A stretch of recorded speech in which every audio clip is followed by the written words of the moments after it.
ఇక్కడికి రాగానే హాస్పిటాలిటీ నాకు చాలా బాగా నచ్చింది. మమ్మల్ని రిసీవ్ చేసుకునే పద్ధతి కానీ, ఈ ఆశ్రమం చూసిన తర్వాత మాకు అసలు అనాథాశ్రమం ఇంత 5 స్టార్ లెవెల్లో ఉంటుంది అన్నది మాకు ఫస్ట్ టైం తెలిసింది. చాలా బాగున్నాయి వసతులు, అవి కూడా చాలా బాగున్నాయి. ఒక స్టార్ హోటల్కి ఏమాత్రం తక్కువ కాకుండా చాలా బాగా చూసుకుంటున్నారు ఇక్కడ.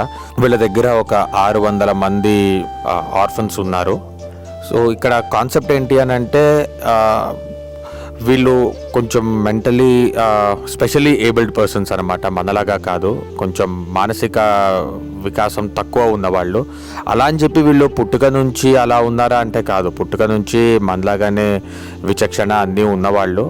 డిప్రెషన్ వల్ల లేకపోతే ఇతర కారణాల వల్ల వాళ్ళు మధ్యలో వాళ్ళ విచక్షణ కోల్పోయిన వాళ్ళని తీసుకొని వచ్చి వాళ్ళని ఇక్కడ సరిచేసి మళ్ళీ వివిధ ఉద్యోగ అవకాశాలు కల్పించడమో లేకపోతే వాళ్ళ అమ్మ నాన్నలకు అప్పచెప్పడమో ఇట్లాంటివి చేస్తూ ఉంటారు. సో ఇక్కడ ఏంటనంటే, మనము తీసుకొని వచ్చి జాయిన్ చేస్తే అట్లా కాదు, ఇక్కడ అన్ని పద్ధతి ప్రకారమే జరుగుతుంది.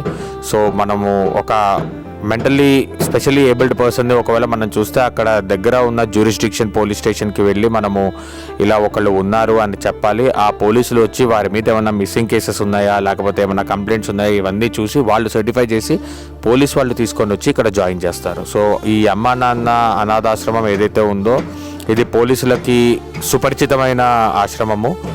సో నేను చెప్పినట్టుగా ఇక్కడ వీళ్ళు ATG అన్నీ కూడా ప్రొవైడ్ చేస్తారు. మా నాన్నగారు ఆల్మోస్ట్ ఒక 5 years నుంచి ఈ అనాథాశ్రమానికి డొనేట్ చేస్తూనే ఉన్నారు. సో అలా అని చెప్పి నేను డాడీ ఫస్ట్ టైం రావడం ఫిజికల్గా ఈ ఆశ్రమం చూడడానికి. సో మీరు అందరూ కూడా దాతలు పెద్ద మనసు చేసుకొని అందరూ కూడా డొనేషన్స్ ఇచ్చి వీళ్ళ ఆరోగ్యానికి సహకరిస్తారని చెప్పి ప్రార్థిస్తున్నాను.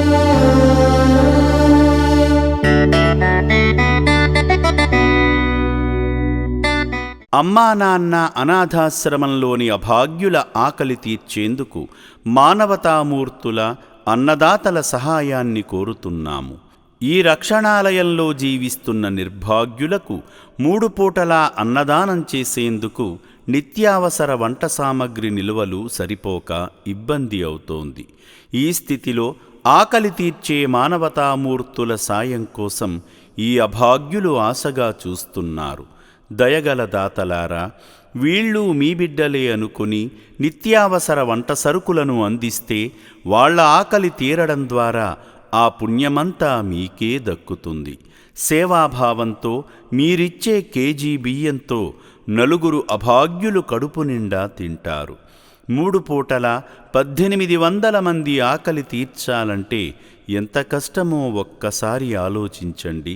దయచేసి బియ్యము, పప్పు, నూనె, కూరగాయలు ఇలా ఏదైనా సాయమందించి శ్రీ పుణ్యలింగేశ్వరుని అనుగ్రహానికి పాత్రులు కండి.